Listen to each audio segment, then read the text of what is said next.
When people think about a house fire, they picture the moment it happens. They imagine the flames, the smoke damage, fire trucks, and the urgency of those first few hours. That's the part everyone understands because it's visible.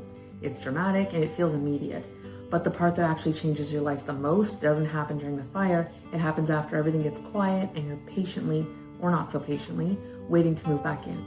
It happens when the emergency's over, the trucks are gone, and you're left standing there realizing something very simple and very disorienting. You don't have to go back home tonight. This is the beginning of a completely different phase of life, a phase that can last months, sometimes much longer. And what makes it even harder is that almost nobody prepares you for what that phase actually feels like. There was one moment during that time that stuck with me more than anything else. It wasn't traumatic, it wasn't even a major event. It was a quiet realization that crept in slowly. But once I noticed it, it explained almost everything we were experiencing. I'll come back to that because if you're in this right now, that moment may have already happened to you without you even realizing it.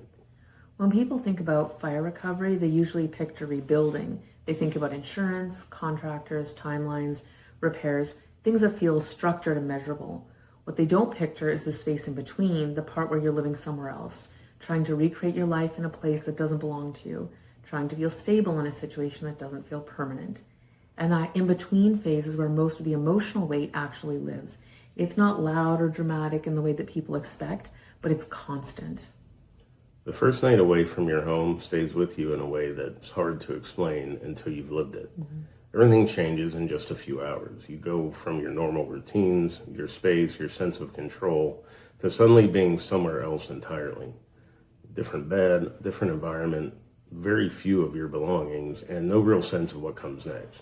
You're physically exhausted, but your mind doesn't slow down. It keeps replaying everything. What happened? How bad is it? What you might have lost, and what is tomorrow going to look like? There's also this quiet pressure that you should be doing something, even though there's nothing you can do yet. And that tension between needing to rest and not being able to mentally stop is one of the first signs that this experience is going to affect you more deeply than you expected. And something else starts happening very early in that phase that we began to recognize and talked about a lot at the time. There's a temptation that shows up, and it's subtle at first, but it grows quickly. You start thinking about the insurance money. Sometimes before it's even fully in your account, you start mentally assigning it, planning what you'll replace, what you'll upgrade, what you'll finally fix or improve.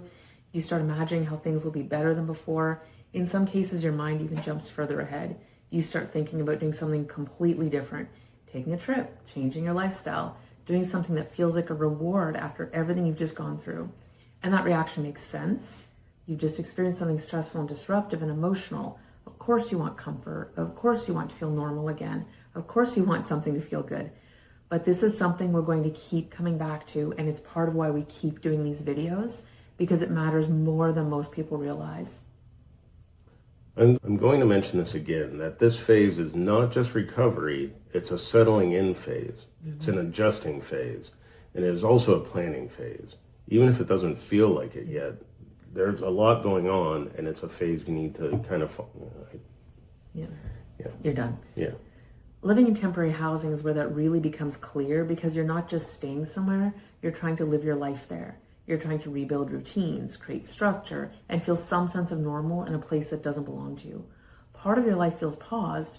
Your home, your belongings, your routines, all of that is somewhere else. But at the same time, something else is happening. You're not fully rebuilding yet. You're not fully replacing everything. You're not fully spending. And because of that, you're in a position that most people are almost never in. You have space to think. This is actually one of the few times in life where you're not supposed to be spending normally. You don't need to rush out and replace everything immediately. You don't need to make every decision right away. And because of that, this becomes a rare window where you can step back and look at your finances differently. If you don't have a strong handle on your finances yet, this is an incredible time to build one, because you're not reacting, you're observing. You're not spending, you're evaluating. And you can slow down, save, plan, and start thinking strategically about what comes next. I think something that helped us a lot was after the first fire, when we bought so much stuff and had it stored in the rental and then we had to move it. After the second fire, we started thinking, like, do I want to buy a box of kitty litter that big because we're going to have to carry it to the next house because we're going back in a week? Or do we want to buy things in bulk that we just end up having to move? But we also started to see our finances like that. It was kind of like we have this phase and then what's in the next phase, and the next phase will be better if we plan more now. So it started kind of with talking about things we don't want to move, but it ended up with what do we want to do with our money long term. So this is where planning starts to quietly take shape. Not spending yet, just planning. Thinking about how you're going to handle future purchases, thinking about how to structure larger expenses, thinking about how tools like credit cards can work for you, not against you. We're going to go much deeper into that in other videos, but this is where it begins. Because this phase, uncomfortable as it is also where your future can start to shift if you slow down and think clearly and plan. At the same time, you're still living in that in-between state. And one of the strangest parts of that experience is what happens next. At some point in the temporary place, it starts to feel normal. You learn where everything is, you develop routines, you find your grocery store, your patterns, your rhythm, and then one day you notice you've adapted. And that's the moment I mentioned earlier, that quiet realization that this situation, which was never supposed to be your life, has started to feel familiar. And that realization is complicated, and part of you feels relief, and part of you realizes how long you've been gone. Yeah, that was really weird. In our main long-term housing after the second fire, the house was terrible in so many ways. It was just so terrible, but it was also an incredible beach mansion. And we loved that place. We never would have chosen to live there though. The kitchen wasn't set up right. If you were in the kitchen, you were actually alone. There was no way to engage, but we also were living in a gigantic beach house, and that was amazing too. So like there's things you're going to love about it and things you're not going to like, and you're stuck there, but you've also settled in, and then it just becomes your lifestyle. That period changes your perspective in ways you don't expect. You start noticing how little you actually need to function, how many things you thought were essential really weren't. Life becomes simpler. It's not easier, but it is simpler. And that shift really stayed with us, because later when we started traveling more, when we were thinking about moving around life in different ways, we realized something really important. We had already practiced it. We had already learned how to live with less, how to adapt to new environments, how to be flexible, and that changed what felt possible for our future. If you're going through this right now or trying to understand this process, that's exactly why we're making these videos. We're going to keep coming back to these ideas because they really matter and because they build on each other. If that's helpful, you can subscribe and follow along with the rest of the series.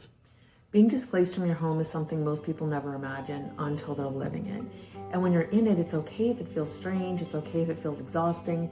It's okay if you don't like it or if you don't feel like yourself, because this isn't just about losing a place. It's about adjusting to a completely different version of your life. In the next video, we're going to talk about something that connects directly to everything we just described. How this experience affects your decision-making, because stress, exhaustion, and uncertainty won't just affect how you feel, they change how you think. That's where some of the most expensive mistakes happen. Understanding that can change the outcome of your entire recovery and your financial future after it. If this video has helped, please like and subscribe.